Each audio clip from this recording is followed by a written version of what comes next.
Jackpot na naman ako dito, oh. Oh, magkano ang presyo niyan? 110. Ayan na, 110. 1 dozen na yan. Oh. Magkano siya papatak isa? Wala pang ano, di ba? Wala pang 10 pesos. O kahit sabihin pa natin maging 10 pesos na siya, di 120 lang dapat. Kung 10-10, 120. Oh?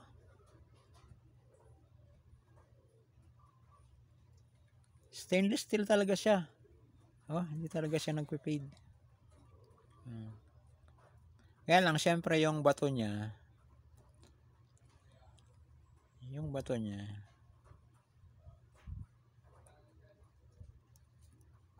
is ano siya, baso.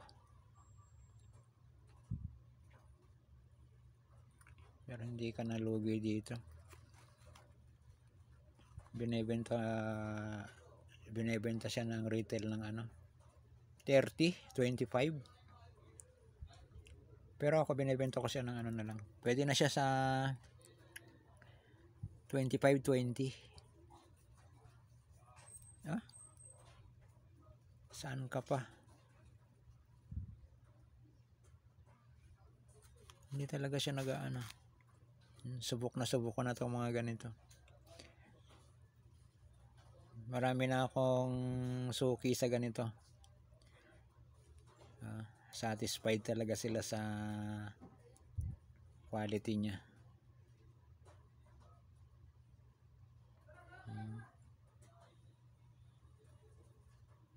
Stainless steel ring.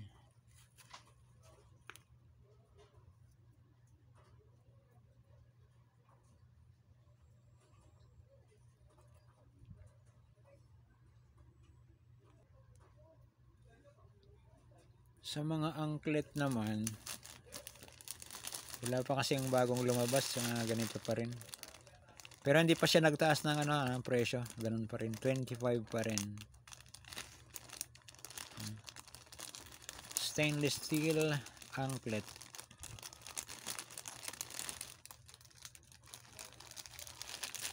Pero ito talaga, ayos na ayos to.